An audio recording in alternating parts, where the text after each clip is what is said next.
Ito ang inyong lingkod na nagbabalik upang magbigay ng mga balitang walang bias at pawang katotohanan lamang. Ito ang Bayang Pinas. Ang isyong ito ay naging usap-usapan sa buong bansa at iba't ibang social media platform. Congresswoman Kimbo nagsimulang mapagkumbaba ngayon ay kongresistang sobrang hambog na. Tamba at Quadcom or Quad Committee ng House of Representatives sinuplak ng ating pinakamamahal na si Dr. Badoy. Dito nga natin makikita mga kaibigan na sa Kimbo na ito ang tunay nga na maraming nakamkam at naibulsa na pera na galing sa kaban ng bayan dahil nga noon lamang siya ay nagsisimula ay pa-tricycle, ngayon ay nakabili na ng sasakyan or ng van na nagkakahalagang milyon-milyon pa at tila ba bulletproof pa. Dito nga natin makikita mga kaibigan na walang karapatan itong si Kimbo na to or kung sino man sa HOR o House of Representatives ang mag-question kung saan napupunta ang budget ng Office of the Vice President ni Vice President Sara Duterte dahil nga alam naman natin na walang plano or walang ganitong ugali ang mga Duterte na kunin o ibulsa ang pera na dapat nagagamitin sa taong bayan. Magkikita natin ang mga attitude na talagang Duterte na ito sa administrasyon dati ni Pangulong former President Rodrigo Roa Duterte na tunay bang ang kanyang puso ay sa paglilingkod at hindi sa pagkamkam ng pera or pagbulsa ng pera na galing sa kaban ng bayan. Dito nga rin natin makikita na itong si Kimbo pati na rin ang Quad Committee na binubuo ni Benny Abante, Franz Castro, Raul Manuel, Tambaluslos, Romualdez ay tila ba sila naman talaga ang mayroong malaking mga budget na kanilang kinukupit at ibinubulsa, ngunit sa kanilang mga syudad ay wala man lang improvement. Para nga sa kabuang detalye ay panoorin ang buong video at salamat na rin sa ating mga solid viewers sa walang sawang pagsuporta. At kung bago ka pa lamang sa ating channel ay syempre huwag kakalimutan mag-subscribe, pindutin ang notification bell at piliin na rin ang all upang laging maging updated sa mga balitang bago, totoo at walang bias dito sa channel ng Bayan, ang Bayang Pinas. Huwag din kakalimutang mag-iwan ng like at i-share ang ating mga videos. At kung meron ka naman pong hinaing, ang ating comment section ay bukas para sa inyong mga komento. Maraming salamat po and stay safe and God bless po.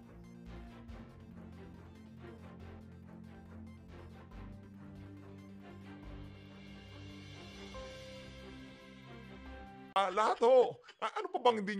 Ano pa ba ang hindi nyo nakakamtan sa pagiging presidente nyo na yan?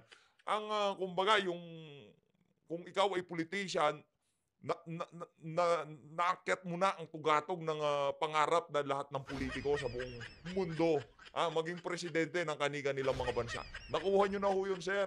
Yung yaman, impluensya at pera, nasa inyo na rin ho yan, sir. Ngayong birthday nyo ho na to, Mr. Marcos Jr., bigyan nyo naman ho sana sa sambayan ng Pilipino yung karampatang serbisyo na hindi ho puro ayuda. Dahil wala ho yung balik sa ekonomiya, nung pagkabigay nyo sa ayuda, tong-it kagad yung mga... Ayun na nga mga kababayan, dumako ho tayo. Oy, by the way Sir EB, shout out kay Sir EB Hugalbot, palakpakan ho natin. Gusto nyo ho ba ng mga latest na kaganapan sa social media? Follow nyo siya dyan sa FB. Lahat ho ng karamihan sa ating mga binabahagi sa ating channel, galing ho dyan kay Sir EB. At sa mga nasa FB naman, meron din ho siyang YouTube channel. Subscribe din ho kayo. Ayun na nga, ito ang banat nitong si Sir EB Ugalbot dito kay Stella Kimbo. Tatanungin ng mga kasama natin dito sa PH Update. Stella Kimbo na naman. Anong magagawa nyo? Siya pinakabibo ngayon. Ganyan ho talaga pag nagpakabibo kayo sa social media, sa mainstream media. Maya kayo ang pupulutanin ng mga netizen. Ito ho ang sabi nitong si Sir EB Hugalbot.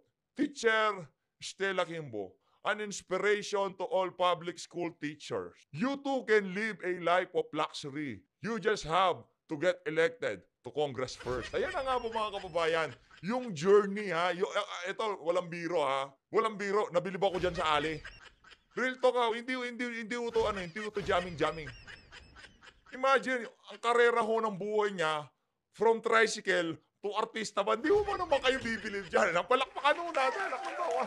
Sa- First time ko hong makakita, ha? Ito ho ang pagmumukha nitong si Stella Kimbo noong, naku po, sa mga guru dyan. Ayan ho ang pagmumukha ni Stella Kimbo. Before and Madam, kung di malabo mata mo, wag kang magsalamin, ha? Di nyo ho bagay. Ha? Ba't parang pumuti ho kayo, Madam Kimbo? Ha? Ibang klase, oh. Pati yung mga aurahan nyo ngayon, yung bag nyo dati, parang ano lang ngayon, $36,815.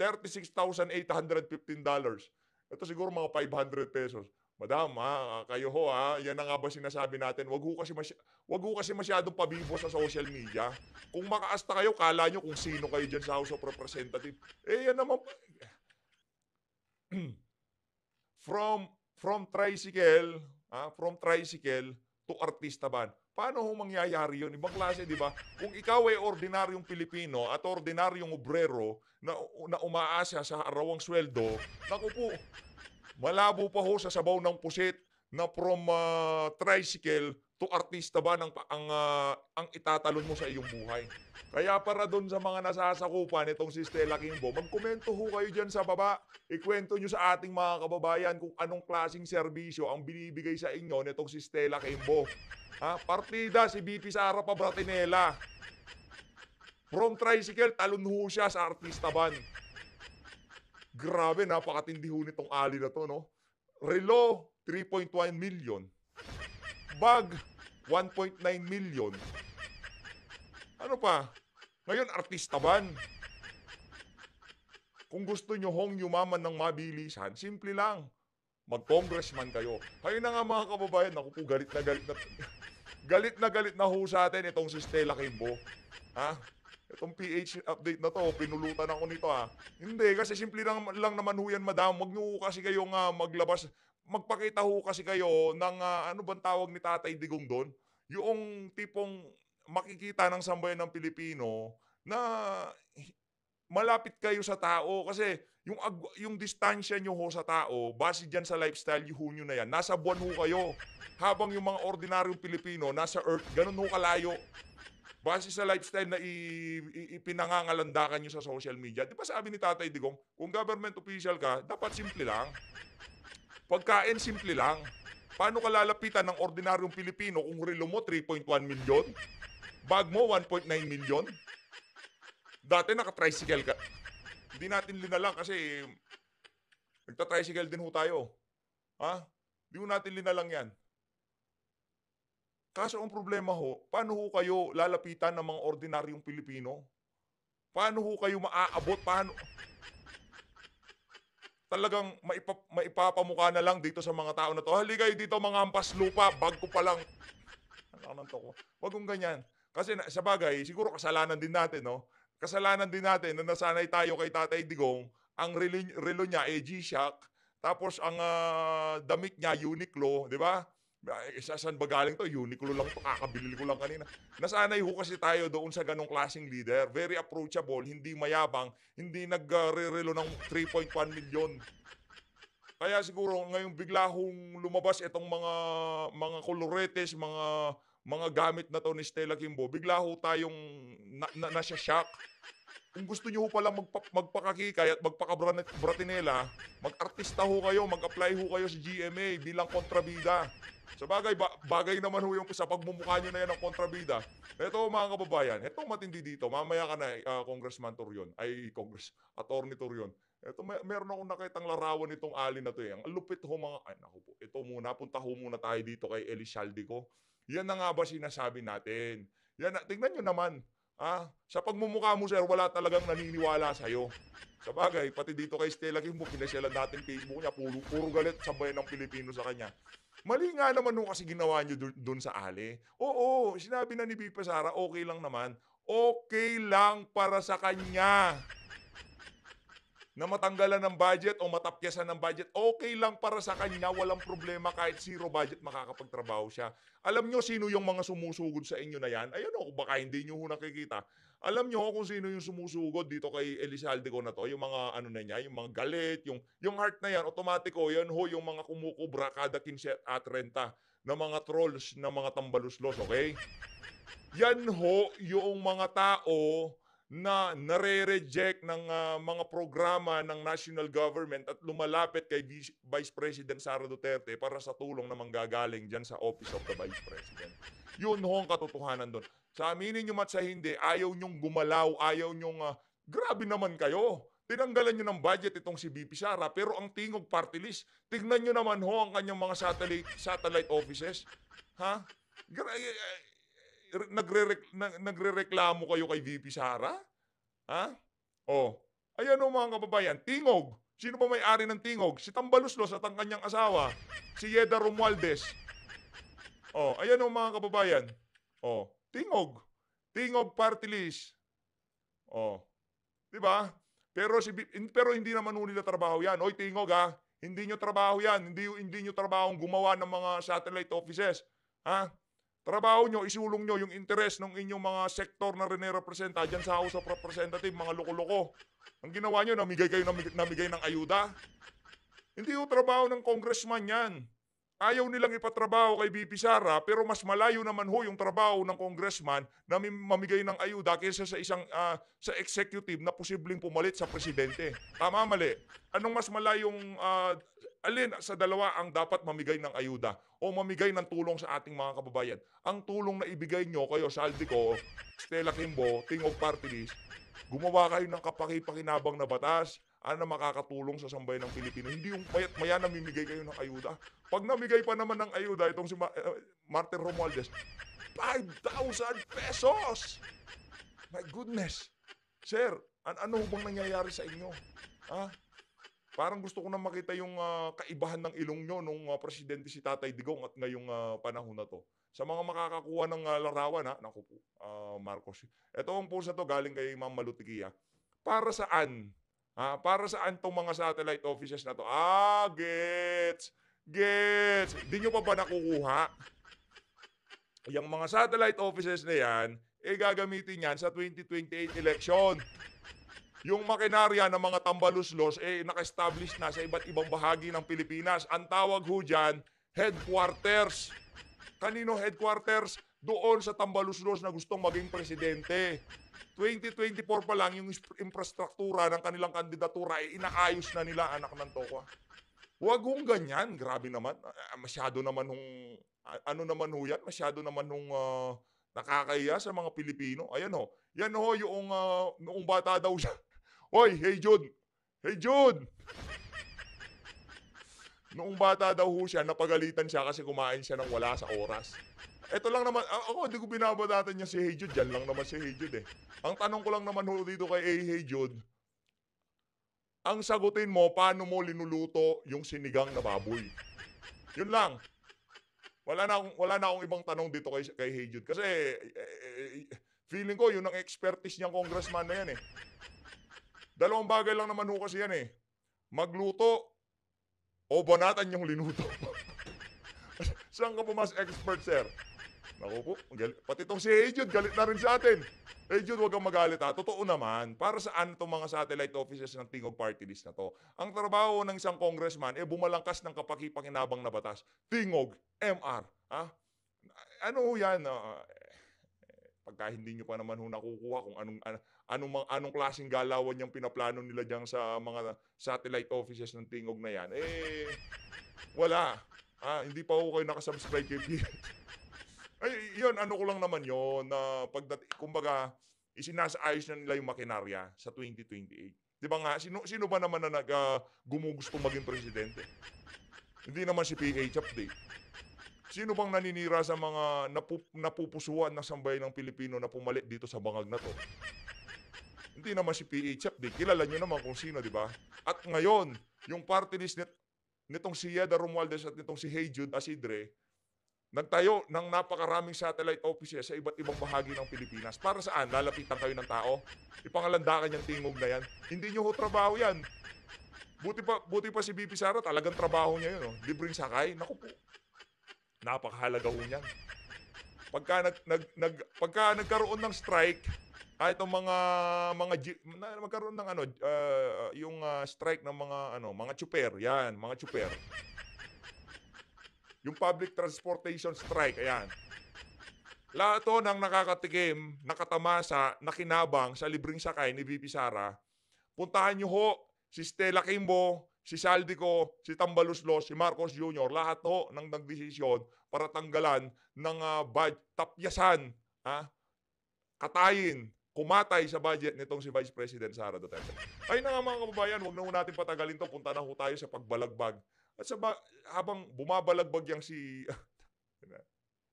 habang bumabalagbag itong si Dr. Loring Badoy, siyempre, ilagay ho natin itong larawan ni Stella Kimbo, ang kanyang before and after. From tricycle to artista ban. Para magsilbing inspirasyon siya sa mga bagong henerasyon. Diba?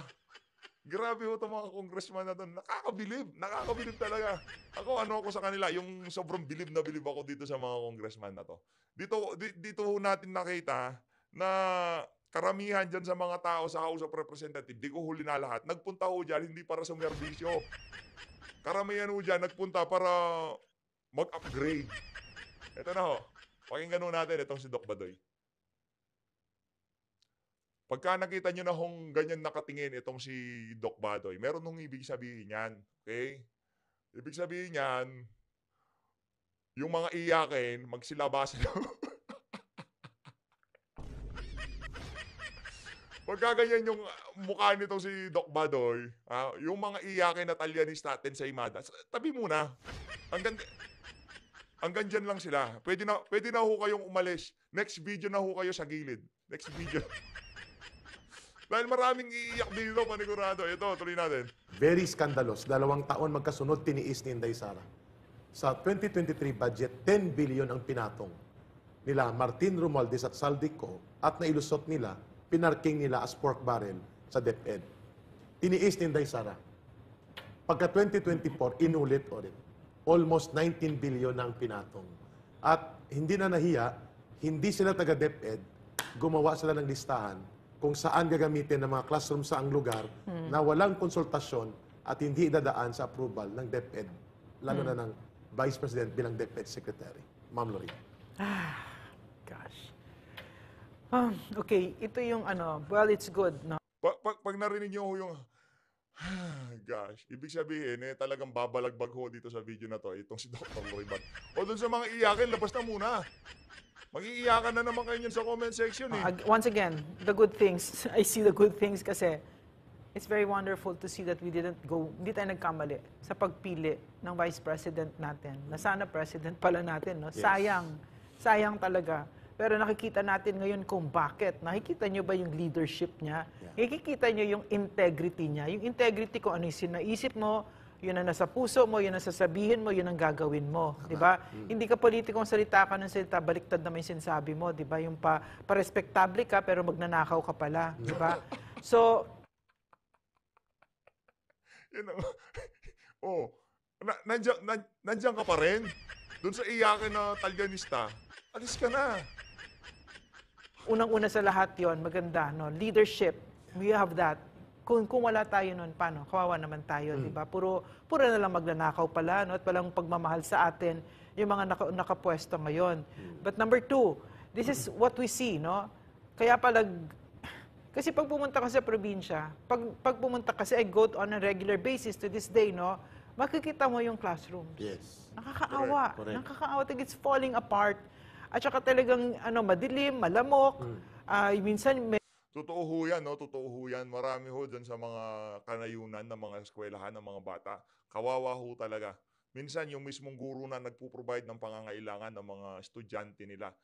Yung lilipat pa ng bundok, hindi sementado karsada. Sobrang kawawa ho yung mga bata. Ngayon, yung pondo na dapat sana pag-repair o pagpagawa ng mga eskwelahan na to, di pa tapos ang budget deliberation, gusto nang ninoken itong mga walang ya dyan sa House of Representatives. Nakakayaho kayo ngayon kung naniniwala kayo sa sinasabi ni Kimbo, yung mga susunod na henerasyon, yung mga kabataan, kung anong dinanas ng mga kabataan ngayong mga panahon na to, yun pa rin ho ang kanilang mararanasan. Huwag ho kayong mag-alala. Kung masaya kayo sa mga pinaggagawa ni Kimbo sa mga Duterte, dyan sa mga congressman na yan, yung ginagawa nila sa budget, kung sinong kumukontrol, Purihin nyo lang ho sila. Punta ko kayo sa mga pages nila. Palakpakan nyo ho. May maputik, Binabaha. Correct, hindi lang correct. nila Totoo yan, landslide pa, no? I'm talking about the schools that I've seen in Sa Samar, Samar, yun. in Leyte, Leyte. no, yung Bailiwick ni Martin Romualdez, kaya pala ito, no, ganyan. And who else, no? Also in Bicol. Bicol, Zaldico is from there, no? Yeah, taga Bicol ito. Dito mo maintindihan, no? Dito mo maintindihan. Kapag ka ang isang probinsya ay mahirap, makikita mo kasi corrupt ang mga politiko dyan. Exactly. No? So, ito pala yun. Are we shocked? We're saddened. No, we're saddened that this is what we're seeing with our country right now. But we're very, very grateful Nanay Bunyag. that the Vice President has blown its cover kasi Correct. dito tayo pwedeng magsimula. No? Ma'am, maganda yung sinabi niya. I agree sa binanggit mo, Ma'am Lorraine. Integrity in leadership. I-release namin ng 7 billion, may 3 billion. Kami na bahala. Do you think hindi papayagan yun? Papayagan yun nila Martin at Saldico. Arigluhan yun eh. Pero hindi siya Ariglo. pumayag. Tumahimik siya, tiniis niya. For the sake na nasa loob pa siya ng gabinete ni Marcos Jr. Number 2, sa 19 billion na pinatong nila, dinagdagan pa ng 5 billion, naging 24 billion, dito na siya hindi nakatiis. Sapagkat gaano kataas ang pangbabastos na ito. Ikaw ang department secretary, department head ka dyan, lalagyan ka ng mga proyekto at pondo na hindi ikaw magdedesisyon paano ipatupad, saan gagamitin, saang mga lugar, sapagkat ito ay palulusutin bilang pork barrel. Grabe. Exactly why the Secretary of the Department of the Public Works and Highways, Ma'am Lorraine, mga kababayan, nagtatanong, bakit may 176 billion kami na nakaparking? Ano ito? Siyempre, ginano na siya, shh, ipus, tahimik. Yun pala, parehong-pareho the way it is now being exposed by Sara Duterte. Grabe, ibig sabihin mo pala, ang daming pera ng Pilipinas, no? Ito lang mga nininenok ng mga congressman na to, eh. Kung talagang tapat lang itong mga walang yang to, eh, sa bagay. Kasi target ho nila dyan, siguro kalahati, ayuda kalahati sa kanila. Preparation for 2028. Baka hindi lang tag 5,000 pamigay sa 2028 niya, baka tag 20,000 lang kada butante. Ako, dami nilang naipon eh. Thank you, Vice President Sara Duterte, for the courage and integrity that you maintained. You did not let yourself being corrupted. Pwede ka namang mag-areglo eh. Sige, sa 24 billion, sa amin ang 4 billion. Sa inyong 20 billion. Bahala na kami dito. Iyan po ang mga kalakaran kung papaano namumudmod ng pera ng taong bayan. Ito, si Martin Romualdez at si Saldico. At siyempre, sino po ang may go signal niyan? The budget Natural. becomes a law and operational with the approval of the President. Do you think hindi siya nakikinabang dito? Come on. Grabe, no, sa bagay, no? Kasi si Tatay Digong, pagka medyo sketchy yung isang naipasama sa budget na pipirmahan niya, hindi niya pipirmahan yan, ibibito niya yan.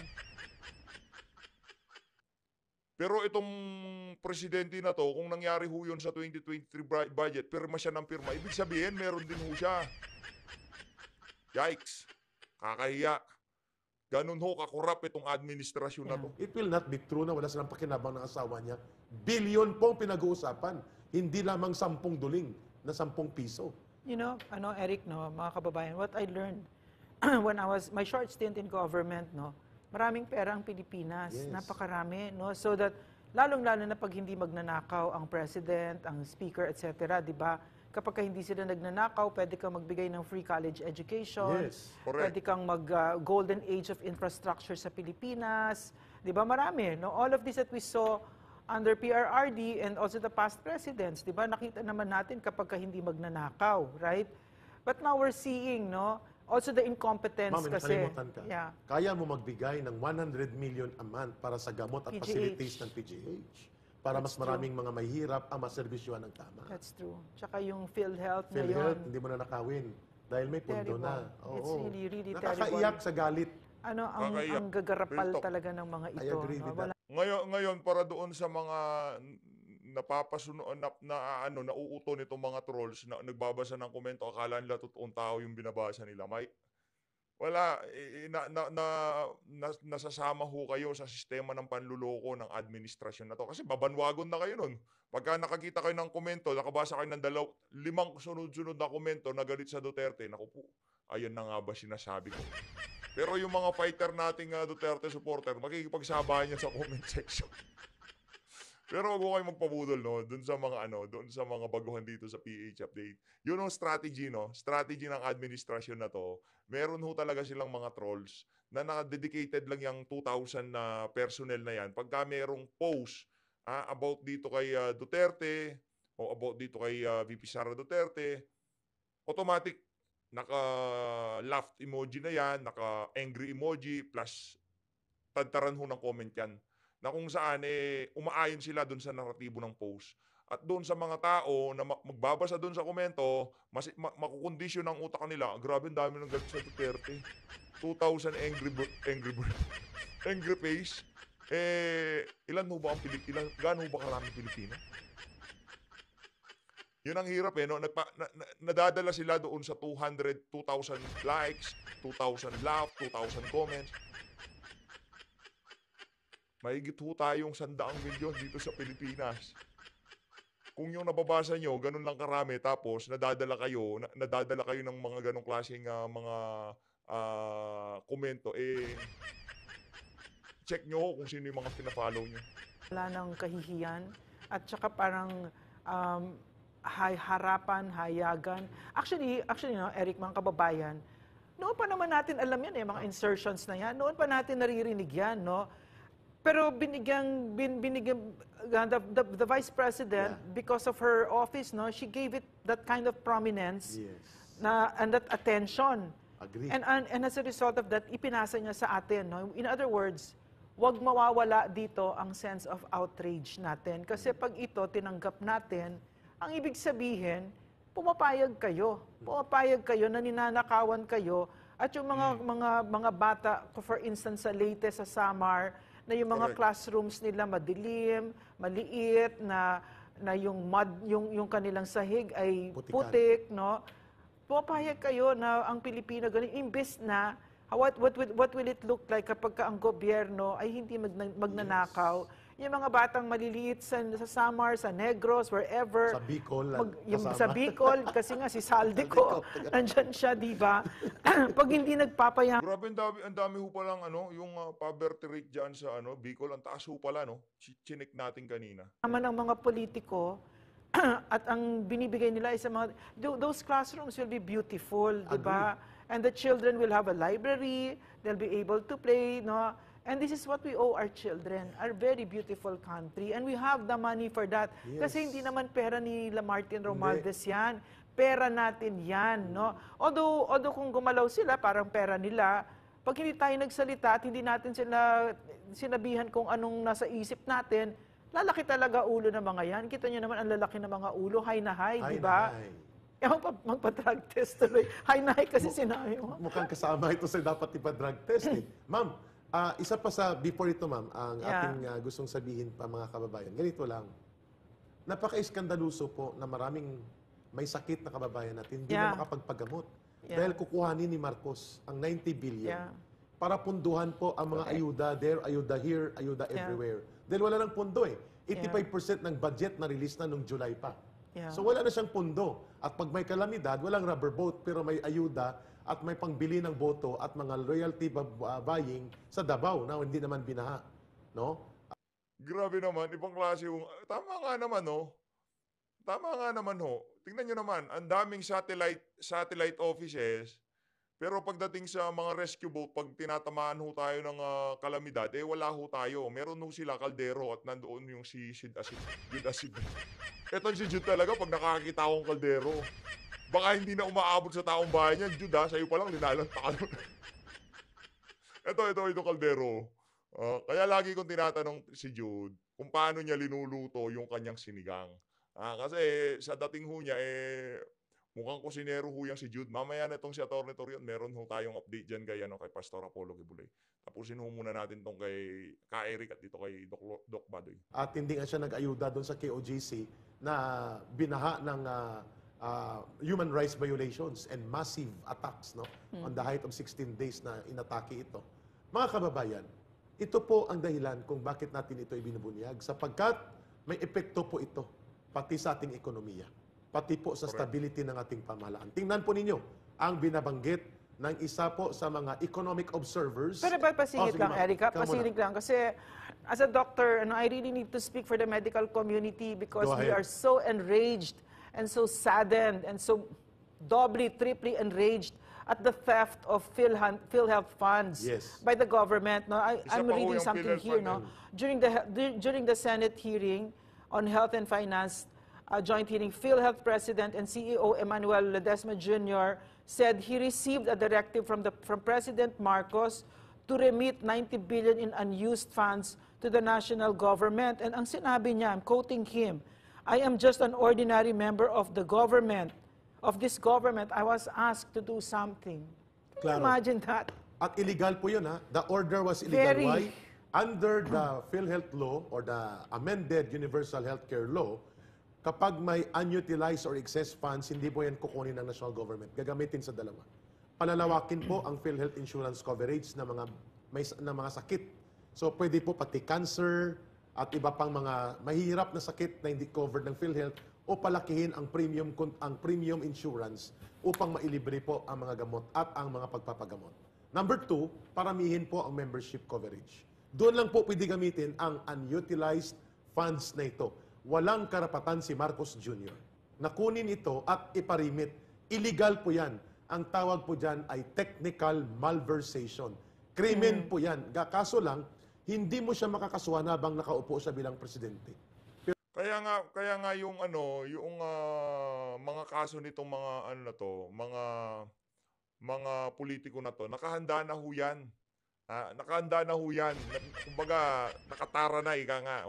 Nakakailan na tong si Marcos Jr. Sampang-sampu na to. Naku po, ang dami na pala hong Pero sila Ralph Recto at ang kanyang finance secretary, ang PhilHealth director na makikipagsabuatan dito, pwede pong habulin. Ang punto ni Ma'am Lorraine, nagkaroon na ng mga patungan at palusot ng mga bilyonis na pondo na pwede palang hindi naman galawin ang PhilHealth. Hayaan yon at tigilan po ang pagpaparking ng mga pork barrel na illegal, subalit ipinapagpapatuloy sapagkat dyan po ang nakawan ng malakihan by the billions. Alam mo, Eric, no, mga kababayan, yung healthcare, yung PhilHealth kasi, contributions natin yun. Yun. Sa atin ang galing yon para alagaan tayo ng gobyerno yung healthcare natin. Pero kahit yon, ninanakaw nila, kinukuha nila.